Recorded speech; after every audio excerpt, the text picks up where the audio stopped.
नमस्कार साथियों, मैं आचार्य रामजस सेन। स्वागत है आपका हमारे YouTube चैनल आचार्य रामजस सेन में।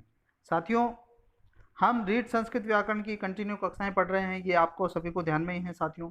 और अगर आप हमारे चैनल पर पहली बार आए हैं तो नीचे दिए गए हमारे सब्सक्राइब वाले बटन को दबा करके आप हमारे चैनल को सब्सक्राइब करें और अन्य वीडियो तुरंत पाने के लिए वहाँ बेल आइकन है साथियों, बेल आइकन को भी जरूर दबाएं साथियों, ताकि आने वाले हर नोटिफिकेशन तुरंत आपको मिलते रहे साथियों। जैसा कि आपके इच्छा अनुसार कारक प्रकरण के हमारी जो है वो प्रश्नोत्तरी चल रही थी साथियों, उसके पहला भाग और दूसरा भाग हम देख चुके हैं साथियों। अगर आपने पहला और दूसरा भाग नहीं देखा तो नीचे डिस्क्रिप्शन में प्रश्नोत्तरी, कारक प्रश्नोत्तरी भाग 1 और 2 दोनों के लिंक नीचे डिस्क्रिप्शन में दे रखे हैं साथियों। आप तुरंत उन लिंक पर जाइए और उन वीडियो को भी आप देख सकते हैं साथियों। और अगर हमारे संस्कृत के सभी वीडियो प्राप्त करना चाहते हैं तो नीचे ही डिस्क्रिप्शन में हमारे जो प्ले लिस्ट है उसका भी लिंक दे रखा है। आप संस्कृत व्याकरण के सारे वीडियो वहां से प्राप्त कर सकते हैं साथियों।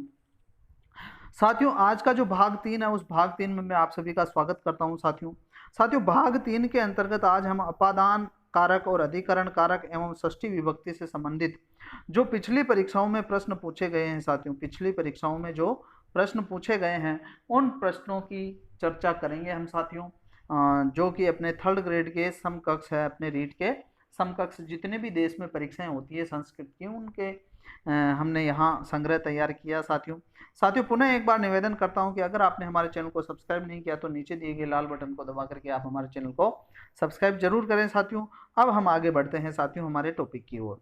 साथियों, हमारा जो प्रकरण है हमने कल 40 प्रश्नों तक हमने देख लिया था साथियों, और 41वें प्रश्न से आज देखेंगे। और 41वें प्रश्न से हम जो देखेंगे कारक प्रकरण के अंतर्गत, वो प्रश्नोत्तरी के अंतर्गत अपादान, अधिकरण, कारक और षष्ठी विभक्ति, इसको हम देखने वाले हैं साथियों।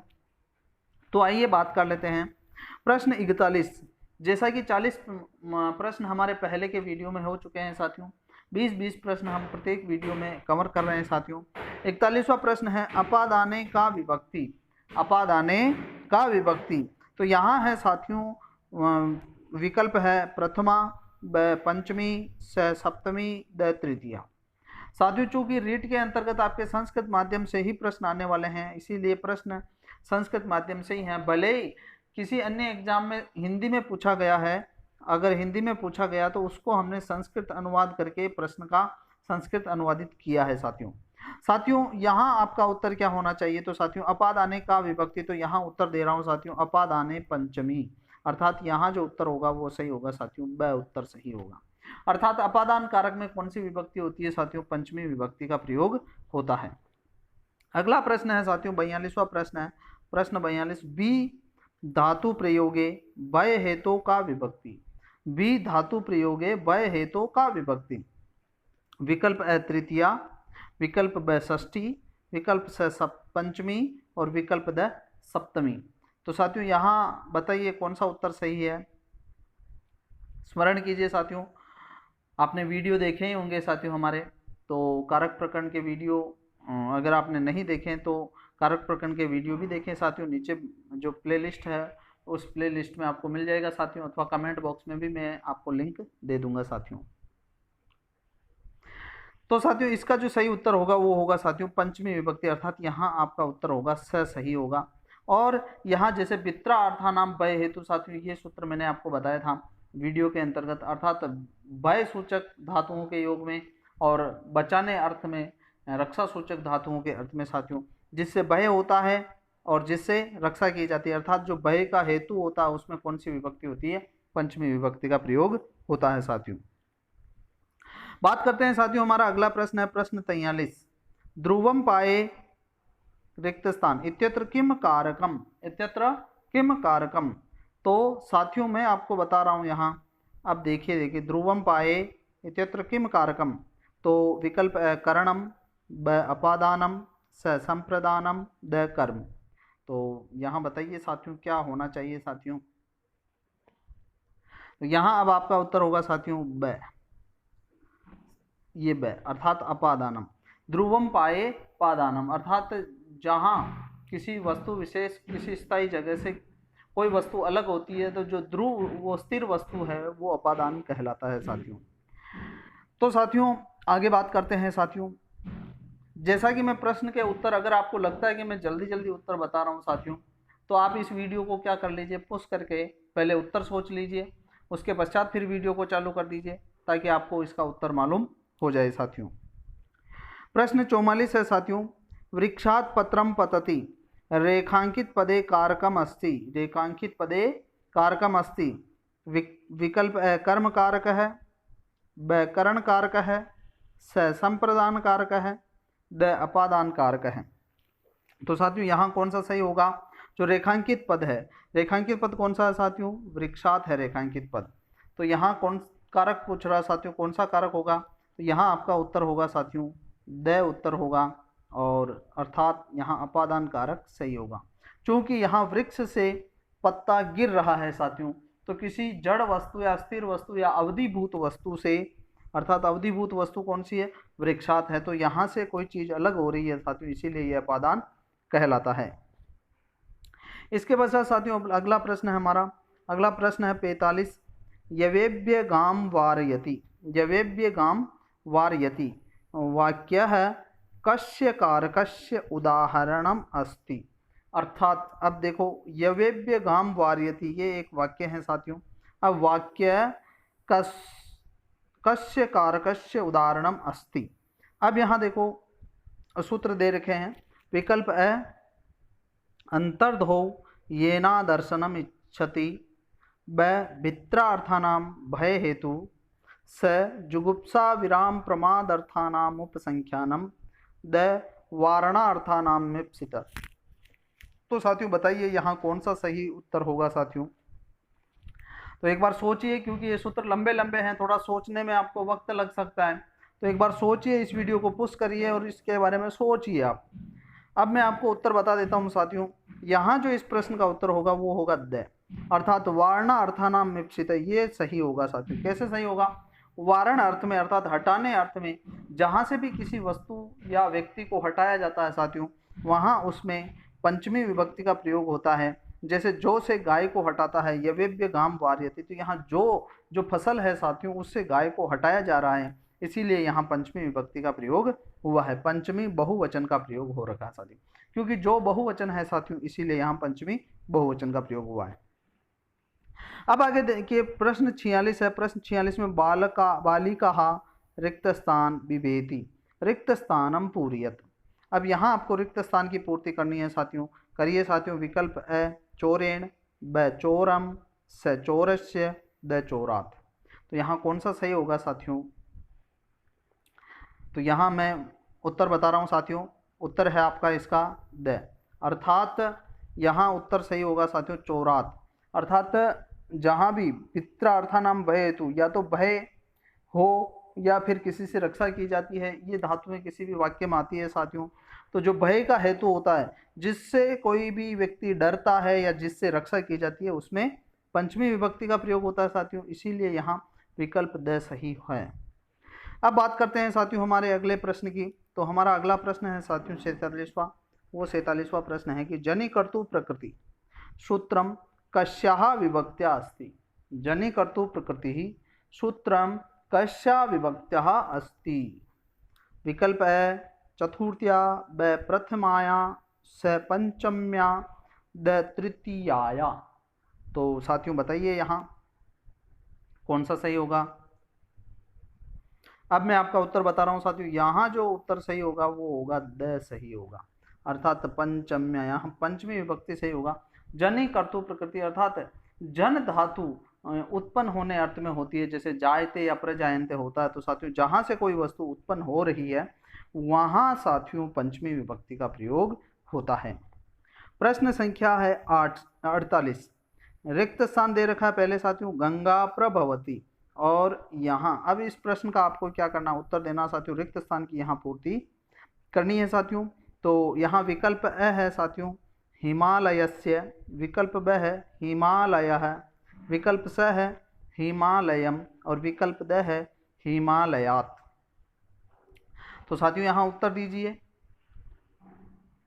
तो अब आपका सही उत्तर मैं दे देता हूँ साथियों। यहाँ जो आपका उत्तर होगा वो होगा साथियों द उत्तर होगा, अर्थात हिमालयात यहाँ सही उत्तर होगा। क्योंकि भुवा प्रभवा एक सूत्र मैंने बताया साथियों वीडियो के वक्त, भुव प्रभव के अंतर्गत यदि भू धातु का उपयोग यानी प्रकट होने अर्थ में होता है, प्रभवती या उद्भवती, उद्भव होने अर्थ में होता, तो जहां से कोई वस्तु प्रकट हो रही है या फिर उद्भव हो रही है साथियों, वहां साथियों पंचमी विभक्ति का प्रयोग होता है। जैसे हिमालय से गंगा निकलती है, तो साथियों प्रकट हो रही है, वहां गंगा प्रकट हो रही है, तो वहां हिमालय से प्रकट हो रही, तो यहाँ हिमालय में पंचमी विभक्ति का प्रयोग होगा। बात करते हैं साथियों अगले प्रश्न की। 49वां प्रश्न है, और ये प्रश्न है 49वां। अस्वात् रामः अपतत, अस्वात् रामः अपतत, रेखांकित पदे का विभक्ति। तो यहाँ साथियों जो रेखांकित पद है वो है ये अस्वात्। तो यहाँ रेखांकित पदे का विभक्ति, बहुत सरल प्रश्न है ये, तो मेरे ख्याल से आपको आ जाना चाहिए। विकल्प अ है चतुर्थी, विकल्प ब पंचमी, विकल्प स षष्ठी, विकल्प द सप्तमी। तो साथियों यहाँ आपका उत्तर तुरंत मैं चाहूँगा, तो यहाँ कौन सा उत्तर होना चाहिए? तो साथियों यहाँ उत्तर है आपका ब, अर्थात अस्वात् जो पद है उसमें कौन सी विभक्ति है? तो पंचमी विभक्ति है।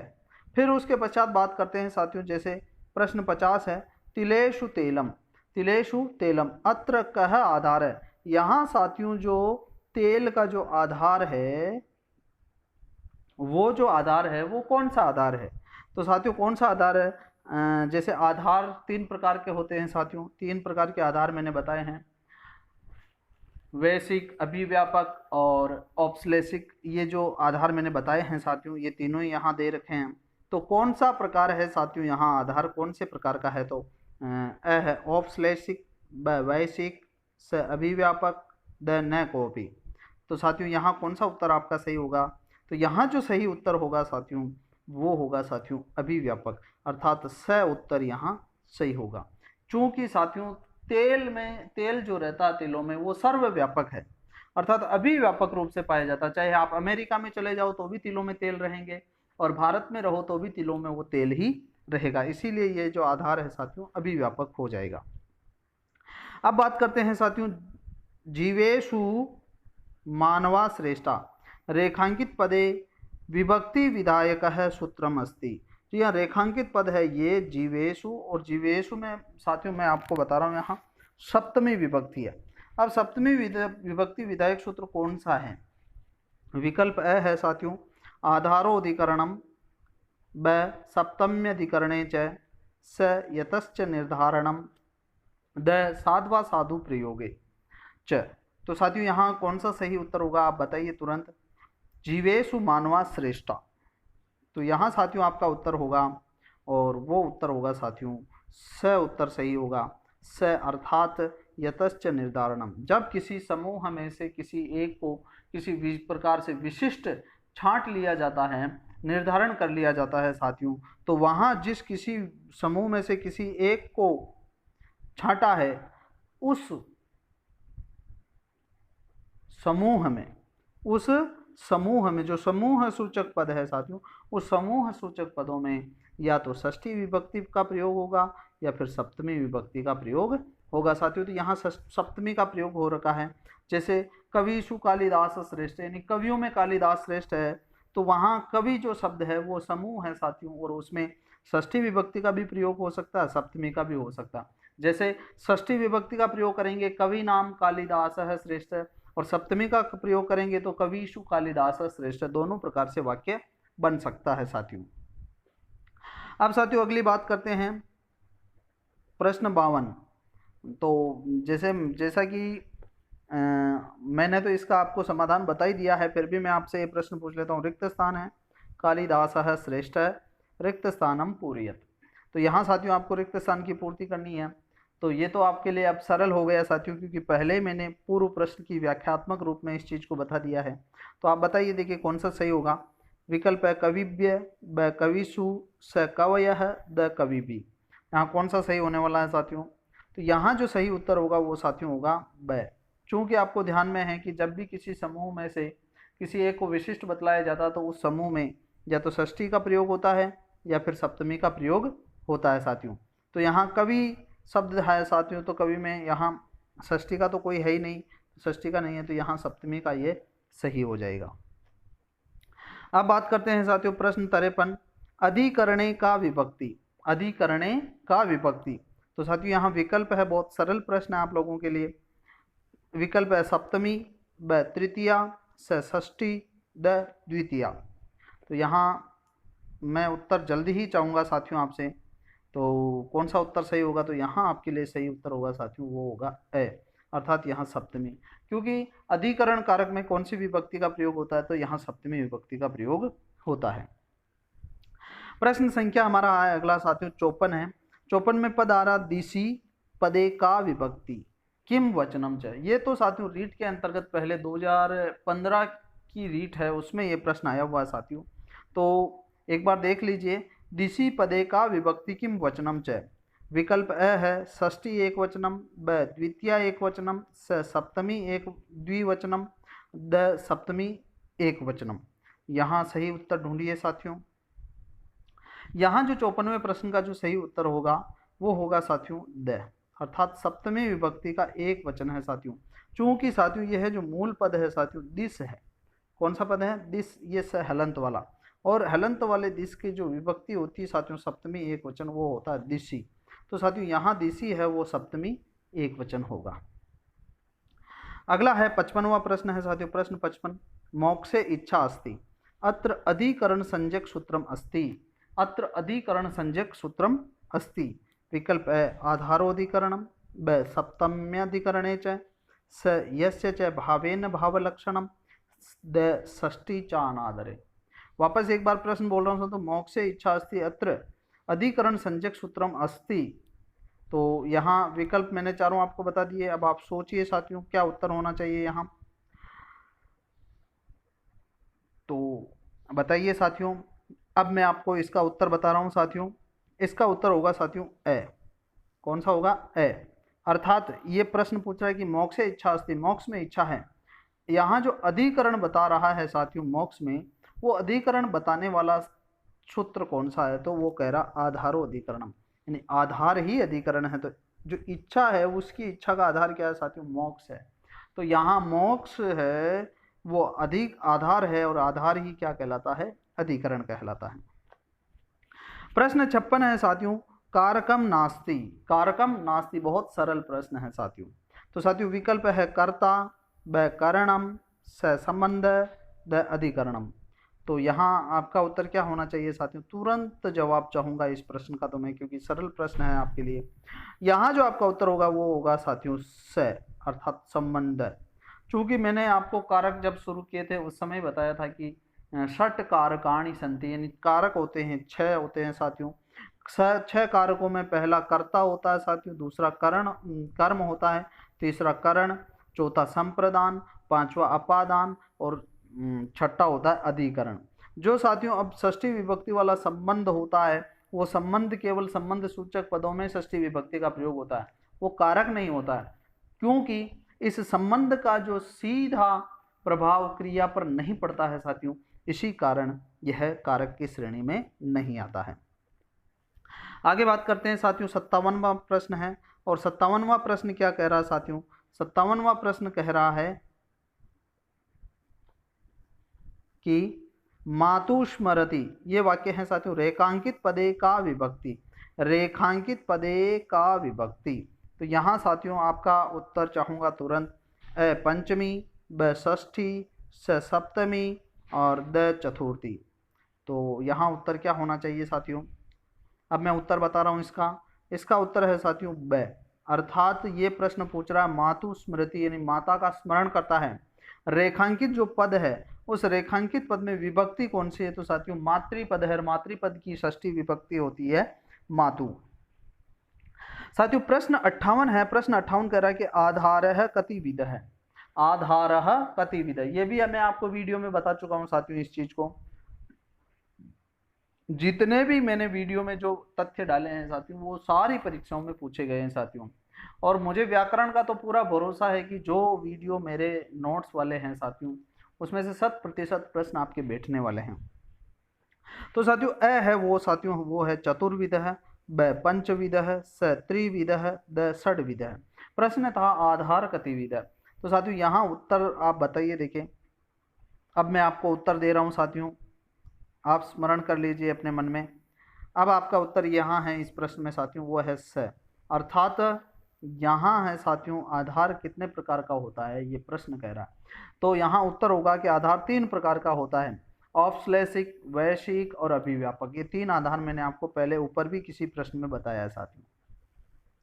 साथियों हमारा अगला प्रश्न है वो है 59वां प्रश्न है कि ग्रामात् आगच्छति रेखांकित पदे किम कारकम।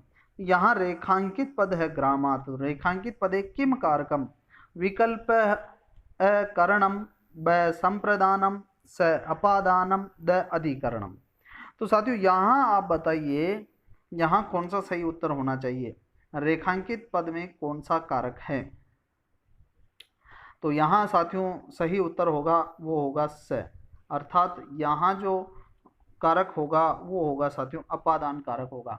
क्योंकि ये ग्रामात् पद है, ग्रामात् से यानी ग्राम से कोई व्यक्ति या वस्तु अलग हो रहा है साथियों, गांव से आता है, तो गांव से अलग हो रहा है, अलग होने के जो जहाँ से भी अलग हुआ जाता है वो अपादान कहलाता है साथियों, इसीलिए यहाँ उत्तर स सही हो जाएगा।